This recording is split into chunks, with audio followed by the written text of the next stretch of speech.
So it's a decade since the first film, and kaiju haven't come back. But in this movie, they found a way of getting back into our world. And the movie picks up with Jake Pentecost, who's the son of Stacker Pentecost. And he has to basically go back to the PPDC, lead these kids to fight in a war that only they can stop. We took the world Guillermo del Toro had created in the first, and Stephen DeKnight had its own take. It's 10 years into the future. Everything's a little updated, as technology would be 10 years in the future. And it's a great story about coming together as a global force to solve a world's problem. Ever since I was a kid, I loved Ultraman and Space Giants and the old Toho Godzilla movies.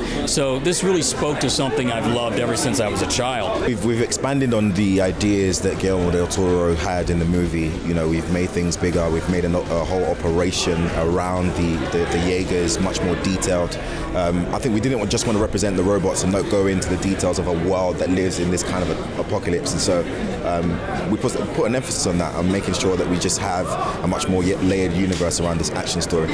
I think one of the greatest themes in this film is about setting aside our differences and coming together to fight a global threat. It's hard to top Guillermo del Toro, but hopefully we've crafted a story that spans the globe, gives a lot of action, but also a lot of heart and a big positive message for the audience to take away. I love feeling the nostalgia of young people going up against something and them having to back each other up. It reminds me of, the young kids from the Goonies who all of a sudden set out on an adventure that was bigger than themselves, and they're in real danger this time. It's not fake anymore. And I don't know, that same nostalgia that you felt when you had to believe the unbelievable as a kid is what I'd like to see with this film.